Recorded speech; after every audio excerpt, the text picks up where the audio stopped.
नहमदुहु व नुसल्ली अला रसूलिहिल करीम अम्मा बअदु फ़अऊज़ु बिल्लाहि मिनश्शैतानिर रजीम बिस्मिल्लाहिर रहमानिर रहीम वक़ाल अन्नबिय्यु सल्लल्लाहु अलैहि वसल्लम अमा अलिमत या अमर अन्नल इस्लाम यहदिमु मा कान क़ब्लहु रवाहु मुस्लिम सदक़ल्लाहुल अज़ीम। कुरान करीम और अहादीस मुबारका की रोशनी में 40 आमाल ऐसे हैं कि जिससे इंसान के गुनाह माफ़ हो जाते हैं। मैं ज़ख़ीरा अहादीस में तलाश करता रहा कि ऐसे कौन कौन से अमल हैं कि जिससे इंसान के गुनाह माफ़ हो जाते हैं।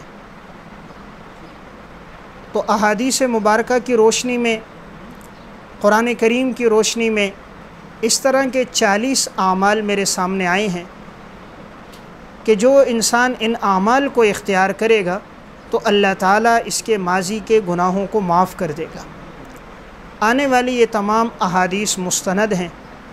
इनमें इस बात की भी रियायत रखी गई है कि अहादीस मुस्तनद हों, उन अहादीस पर वज़ा का हुक्म न हो, अहादीस माज़अल्लाह गैर मनगढ़ंत न हो, गैर मुस्तनद न हो, मुस्तनद रिवायात हों। तो इंशाअल्लाह मैं बाहवाला ये बात अर्ज़ कर दूँगा कि ऐसे आमाल कौन कौन से हैं कि जिनके बारे में कुरान करीम में या सरकार दो आलम सल्लल्लाहु अलैहि वसल्लम ने उनके बारे में फ़रमाया कि इससे इंसान के गुनाह माफ़ होंगे। तो ऐसे 40 आमाल हैं। याद रहे कि यहाँ गुनाहों की जो माफ़ी है, उनमें गुनाहों की माफ़ी से मुराद सग़ीरा गुनाहों की माफ़ी है।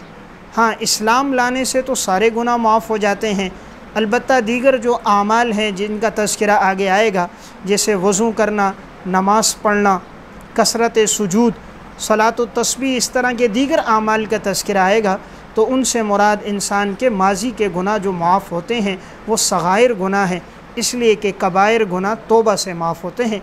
जब इंसान तौबा करता है तो कबीरा गुनाह भी माफ़ हो जाते हैं। और तौबा कहा जाता है कि इंसान जिस गुनाह में फ़िलहाल उसे उसी वक्त छोड़ दे और माजी के गुनाहों पे नदामत के आंसू बहाए, आइंदा न करने का अज़म कर दे, ये तौबा है। तो अब ऐसे आमाल कौन कौन से हैं कि जो बज़ाहिर बड़े मामूली अमल नज़र आते हैं और उससे इंसान के सारे गुनाह माफ़ हो जाते हैं।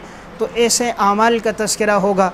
हर मुसलमान इस बात की कोशिश करे कि हम में से ये हर इंसान अपनी ज़िंदगी में इन आमाल को लेकर आए, दूसरों को भी बतलाए कि नबी अकरम सल्लल्लाहु अलैहि वसल्लम ने फ़रमाया कि इन आमाल से इंसान के गुनाह माफ़ होते हैं। इंशाअल्लाह जब ये आमाल हमारी ज़िंदगी में आएंगे तो हमारे गुनाह माफ़ हो जाएंगे। इसलिए कि दुनिया में अम्बिया के अलावा कोई मासूम नहीं, हर इंसान से ख़ताएँ गुनाह सरज़द हो जाते हैं। इसलिए शरीयत ने ये जो आमाल बताए, इन आमाल की रियायत होगी तो उसके गुनाह मिट जाएंगे। तो नंबर 1 सबसे पहला अमल जिससे इंसान के सारे गुनाह माफ़ होते हैं वह है दीन इस्लाम को कबूल करना।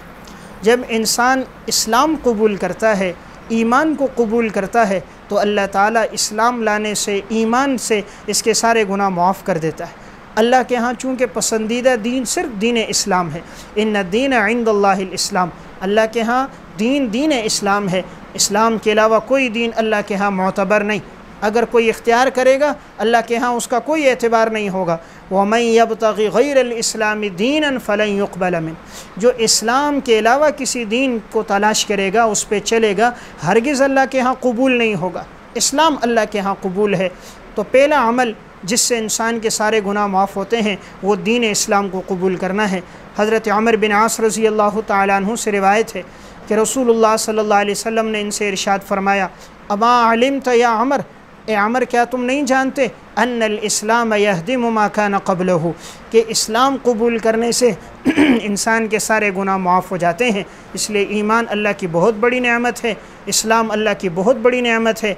तो अगर माज़अल्लाह किसी की ज़िंदगी कुफ्र में गुज़री और अल्लाह ने उसे ईमान की तौफ़ीक़ दे दी तो ईमान कबूल करने से उसके सारे गुनाह माफ़ हो जाते हैं।